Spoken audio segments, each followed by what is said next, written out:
everyone, welcome to the YouTube channel of Vidyashram Public School, Kota.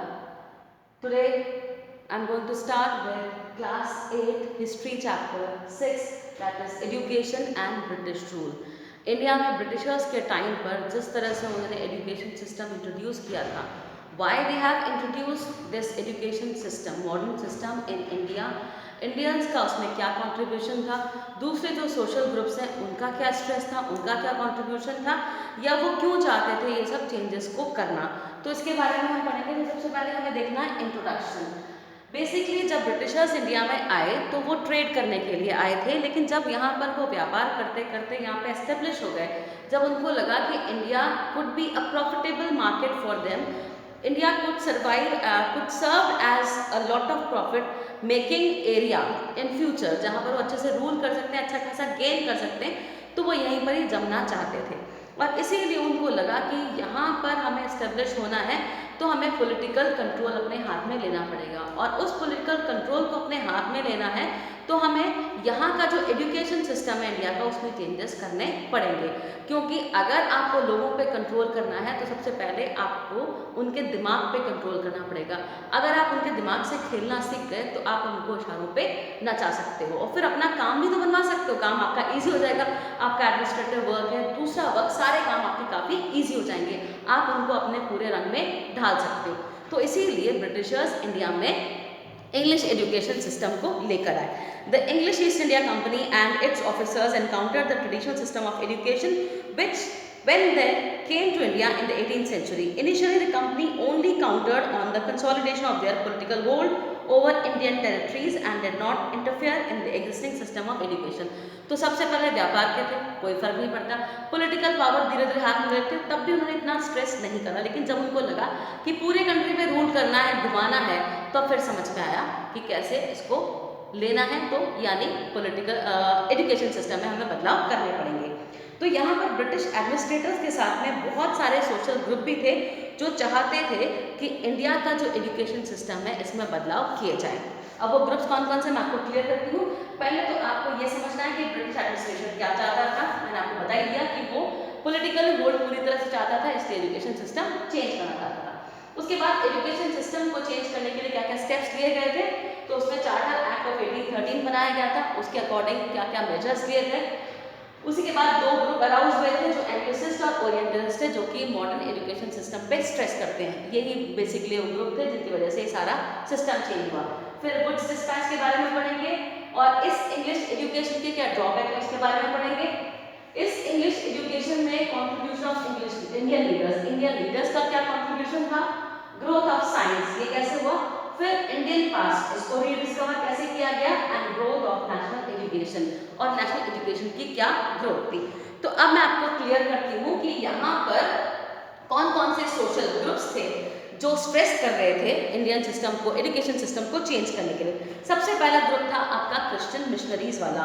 They believe that modern education would undermine the faith of Indians in their own religion. इनका मानना था कि अगर हम एक modern education system introduce करते हैं तो इंडियंस की जो बिलीफ है अपने रिलीजन को लेकर वो चेंज हो जाएगी, and they can easily adopt Christianity.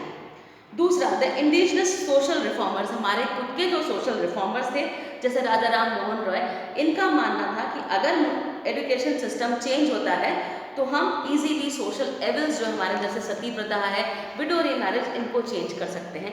यानी अगर हमें समाज में बदलाव करना है तो हमें इनको मॉडर्निज्म की तरफ, मॉडर्न एजुकेशन की तरफ डाइवर्ट करना पड़ेगा। तीसरा, the European commercial and mercantile class hope to expand their market for British goods. जो यूरोपियन कमर्शियल क्लास थी, जो मर्चेंटाइज क्लास थी, जो अपने सामान बेचना चाहती थी, वो चाह रही थी कि अगर हम मॉडर्न सिस्टम लेकर आते हैं तो डेफिनेटली वो हमारे रंग में रंग जाएंगे, हमारे तौर तरीका, हमारा रहन सहन, वो सब सीख जाएंगे, तो अपना सामान बेचना हमारे लिए बहुत आसान हो जाएगा। The British government also realized the need for the introduction of modern English education if educated Indians were employed. फिर ब्रिटिश गवर्नमेंट को भी लगा कि मॉडर्न एजुकेशन सिस्टम लाना चाहिए, क्योंकि अगर हम इंडियंस को अपने यहाँ पर जॉब देते हैं, एम्प्लॉय करते हैं, तो हमें पढ़े लिखे लोग चाहिए, वो पढ़े लिखे लोग जो हमारी भाषा, हमारे तौर तरीके समझते हो। तो इससे हमारे एडमिनिस्ट्रेशन की कॉस्ट जो है वो कम हो जाएगी, और साथ में they will become loyal towards the Britishers.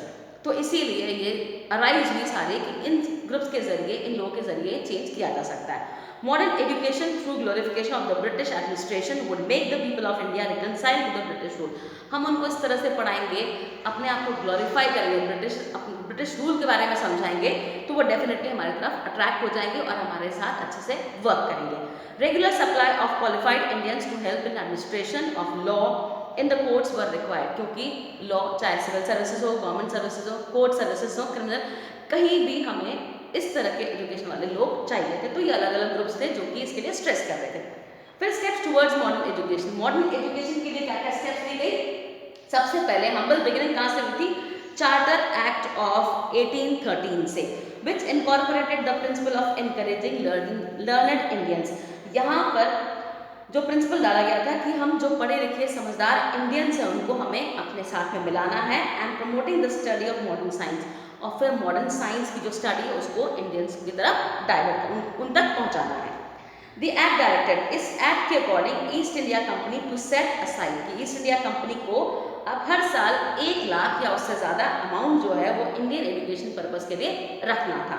लेकिन जब ये प्रोग्राम लॉन्च हो गया, 1813 में लॉन्च हुआ था, उसके बावजूद भी 1823 तक इस मनी का कोई प्रॉपर यूज़ नहीं हो पाया, और उसके बाद ये काफ़ी कॉन्ट्रोवर्शियल इशू बन गया था कि ये मनी जा कहाँ रही है। On the content and medium of education, कि क्या कंटेंट है, क्या मीडियम ऑफ एजुकेशन, उसको लेकर काफ़ी प्रॉब्लम्स क्रिएट हुई। उसके बाद 2 ग्रुप्स अराउज हुए थे इस टाइम पर, जो कि थे एंग्लिसिस्ट एंड ओरिएंटलिस्ट। अब एंग्लिसिस्ट और ओरिएंटलिस्ट कौन है?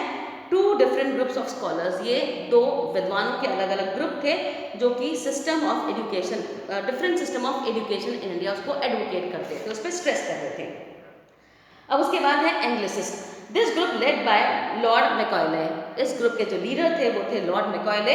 Fail that western education in India should be taught using English as a medium of instruction. इनका मानना था कि इंडिया में अगर हमें मॉडर्न एजुकेशन देनी है तो उसका जो लैंग्वेज है, मीडियम ऑफ टीचिंग है, वो इंग्लिश होना चाहिए। मैकॉले's perception of why and what way English education could facilitate the continuation of British rule may be summed up as follows. अब वो क्यों चाहते थे? We must do our best to form a class of Indians who may be interpreters between us and the millions who we govern. कि ये जो Indians हैं ये हमारे बीच में इंटरप्रिटेशन का काम करेंगे, जिनके ऊपर हम रूल कर रहे हैं, और हमारे बीच में इंटरप्रिटेशन का, यहाँ से मैसेज वहाँ, वहाँ से मैसेज यहाँ, उसको एक मैसेंजर के तौर पे ये काम कर सकते हैं, हमारी बात इजीली वहाँ तक पहुँच जाएगी। Then a class of persons, Indians in blood and color but English in taste. ये ऐसे लोग डेवलप होंगे जो कि खून से तो इंडियंस होंगे, लेकिन कलर से भी इंडियंस होंगे, लेकिन इनका जो टेस्ट है, यानी उनका जो तौर तरीका है, रहन सहन है, वो पूरी तरह हमारी तरह हो जाएगा, वो हमारे रंग में रंग जाएंगे। ओपिनियन, मॉरल्स, इंटेलेक्ट, उनका सब हमारी तरफ हो जाएगा, तो वो इजीली हमारी तरफ डाइवर्ट हो जाएंगे। अब ओरिएंटलिस्ट कौन थे? People such as H.T. Prinsep advocated the study of traditional Indian learning. इन्होंने ट्रेडिशनल इंडियन लर्निंग पर स्ट्रेस किया था, and western science using vernacular language. इनका मानना था कि हम यहाँ की जो लोकल लैंग्वेजेस है, संस्कृत, अरबिक, पर्शियन, उसका इस्तेमाल करते हुए इनको टीचिंग देते हैं, तो हमारा काम और ज़्यादा आसान हो जाएगा। They could understand the things easily. They were called orientalist. The debates were resolved in favour of the Anglicist. अब ये जो डिबेट था ओरिएंटलिस्ट और एंग्लिसिस्ट के बीच का, ये एक्चुअली एंग्लिसिस्ट के फेवर में गया। Lord Macaulay, a staunch Anglicist, wrote the famous Macaulay's Minutes in support of his view. इसके लिए इन्होंने, लॉर्ड मैकॉले ने Macaulay's Minute लिखा था, जो कि उनके व्यूज़ को दर्शाता है। This became the basis of English Education Act in 1835। और फिर यहीं से ये जो इनका Macaulay's Minute था, ये बेसिकली इंग्लिश एजुकेशन सिस्टम के लिए एक बेस का इसने काम करा 1835 से, under governor general William Bentinck. This act formally introduce English education in India, और इसी एक्ट के साथ में अब इंग्लिश एजुकेशन इंडिया में स्टार्ट हो चुकी है। अ लॉ वाज पास, उसके बाद कानून पास हुआ 1844 से, which stated that only those Indians who had knowledge of English education would be eligible for government job। अब यहाँ पर इन्होंने एक कंडीशन निकाल दी कि वो इंडियंस जिनको इंग्लिश एजुकेशन की नॉलेज है, जिनको इंग्लिश लैंग्वेज आती है, only they will be allowed for the government jobs under British rule. तो इस तरह की कंडीशंस इन लोगों ने डाल दी थी। अब गुड टू नो आपको दे रखा है, the British largely did not interfere in the indigenous system of education. पहले तो उन्होंने कोई इंटरफेयर नहीं करा हमारे सिस्टम के अंदर। However, there were some exceptions to this. कुछ exceptions है, जैसे in 1781 Warren Hastings, the first Governor General of India, set up the Calcutta Madrasa for the study and teaching of Muslim law. 1781 में जो इस वक्त governor general थे India में Warren Hastings, इन्होंने कलकत्ता के अंदर मदरसा स्टार्ट करा जहाँ पर मुस्लिम टीचिंग और स्टडी को स्ट्रेस किया गया था, मुस्लिम लॉ को। फिर 1791 में Jonathan Duncan the company's resident at Varanasi, 1791 में जोनाथन डंकन थे जो कि कंपनी के रेजिडेंट थे वाराणसी में, स्टार्टेड अ संस्कृत कॉलेज, इन्होंने संस्कृत कॉलेज स्टार्ट किया था जहाँ पे हिंदू लॉ और फिलोसफी के बारे में पढ़ा जा सकता है।